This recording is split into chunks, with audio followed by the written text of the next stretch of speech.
Furou, sentou, trago uma mamada. Ela furou, sentou. Eu sou filha única, então para os meus pais eu sempre fui a bonequinha, a princesinha deles.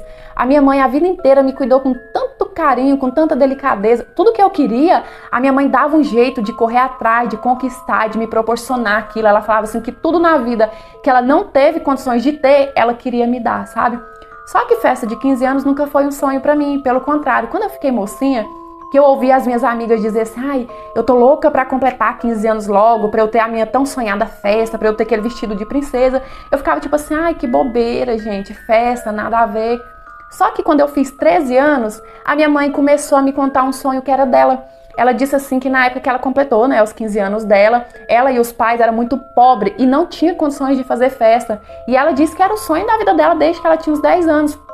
Ela disse que tinha uma amiga que fazia aniversário 2 semanas antes do dela. E ela disse que foi na festa, sabe? E ela sonhava que aquilo ali fosse dela, aquele vestido de princesa e tudo mais. E aí no final, que a minha mãe contou esse sonho, ela me pediu assim, se eu deixaria ela fazer festa pra mim. Ela falou assim, minha filha, de certa forma, eu estaria realizando o meu sonho através de você. E tanto que a minha mãe fez por mim na vida dela, praticamente a minha mãe dedicou a vida dela por mim. Então o que custava eu fazer isso pra ela, né? Falei, não mãe, então tá bom, a gente vai fazer a bendita festa de 15 anos. E a partir daí, eu e a minha mãe, a gente passou a pensar, a sonhar, a organizar cada detalhe. A gente combinou que o bolo seria enorme, seria tal cor, sabe? Branco com champanhe, cor de rosa. Que o salão tinha que ter muito espaço, porque a gente queria convidar a família inteira. Que tinha que ter um globo de luz enorme para poder iluminar bem quando eu fosse dançar a valsa com o meu pai. E a minha mãe colocava tanto aquilo na minha cabeça que passou a ser o meu sonho também. Me despertou um certo desejo, entende? Eu comecei a sonhar com aquilo. A minha mãe colocava até filme de 15 anos para eu poder sentir vontade, porque a minha mãe queria ver em mim a emoção que ela estava sentindo. E ela conseguiu. Eu passei a também ter. Só que 5 meses antes da minha tão sonhada festa, eu tava doente, sabe? Já tinha um tempo que eu tava sentindo fraqueza, falta de ar, não conseguia ficar muito tempo em pé, fazer exercício físico de forma nenhuma. E tipo, eu tava sentindo uma pequena dor no meu seio esquerdo. A minha mãe, ela achou que isso fosse só uma crise de ansiedade por causa da festa. Mas de tanto meu pai insistir, ela resolveu me levar no médico. E infelizmente a gente acabou descobrindo que eu tava com câncer de mama. Primeiro, assim que saiu a biópsia, né, o médico pediu uma biópsia e saiu a biópsia, a primeira coisa que ele me disse é que provavelmente eu iria ter que tirar os meus 2 seios. Os meus seios nem tinham terminado de se formar ainda. Ali começou o meu grande pesadelo, o meu grande sofrimento. E eu tava numa época tão vaidosa, sabe? Eu tava cuidando tanto dos meus cabelos, da minha unha, feita na minha festa, e tudo isso foi pelo ralo. Eu tava sofrendo pela doença, porque eu fui ficando muito debilitada, mas também eu tava sofrendo pela estética, pela vaidade, sim. As minhas unhas escureceram por causa da quimioterapia, sem falar do meu cabelo, né, que foi a primeira coisa que caiu. Eu emagreci quase 20 quilos e eu cheguei num ponto que eu pensava que eu não fosse sobreviver, porque eu tava muito fraquinha, respirar me cansava. Para eu respirar, era como se eu fosse correr 1 hora numa esteira, sabe? Mas mesmo assim, mesmo durante o meu tratamento, mesmo naquele momento que eu tava mais fraco possível, a minha mãe não parou com a organização da festa. E eu falei pra ela que eu não queria, que não fazia sentido. Primeiro porque eu tava muito feia, as minhas unhas roxas, muito magra, careca. E segundo, que do jeito que eu tava, eu nem sabia se eu ia estar viva até lá.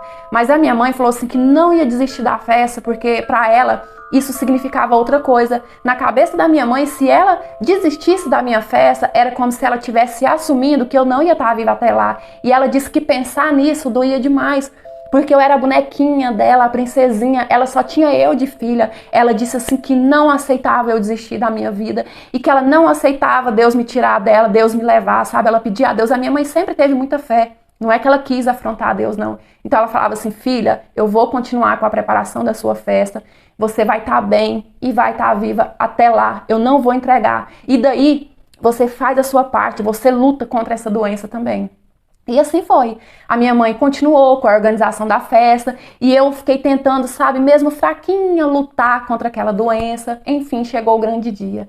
E a minha festa foi a coisa mais linda desse mundo. Eu entrei de cadeira de rodas, sabe? Porque eu tava muito cansada e para mim ficar de pé era um esforço muito grande, eu não conseguia.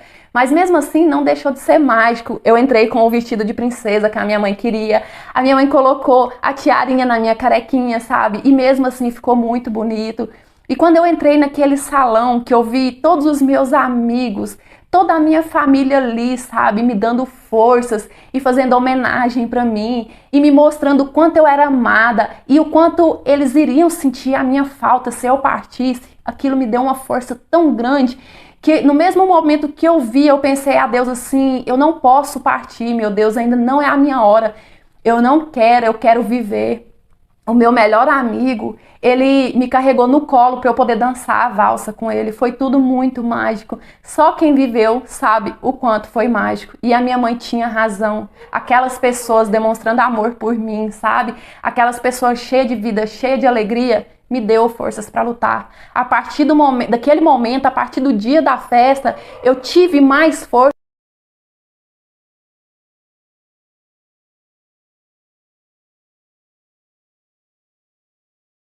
para lutar contra aquela doença maldita. Hoje eu sou curada, graças a Deus, tem muitos anos que isso aconteceu, né? Já tô aí com os meus 30. E quando eu olho o meu book de 15 anos da minha festa, ele tem um significado tão forte pra mim, porque quando eu olho aquelas fotos, quando eu olho o meu amigo comigo no colo, sabe? Todo mundo me abraçando, me dando força, porque a minha mãe fez questão de registrar tudo. Quando eu olho aquilo ali, eu vejo o quanto eu sou uma pessoa amada, o quanto eu sou uma pessoa abençoada e o quanto eu fui guerreira também, porque apesar de tudo, eu não desisti. Mas hoje em dia, eu agradeço demais, primeiramente Deus e segundo a minha mãe, por não ter desistido da minha festa e por não ter desistido de mim.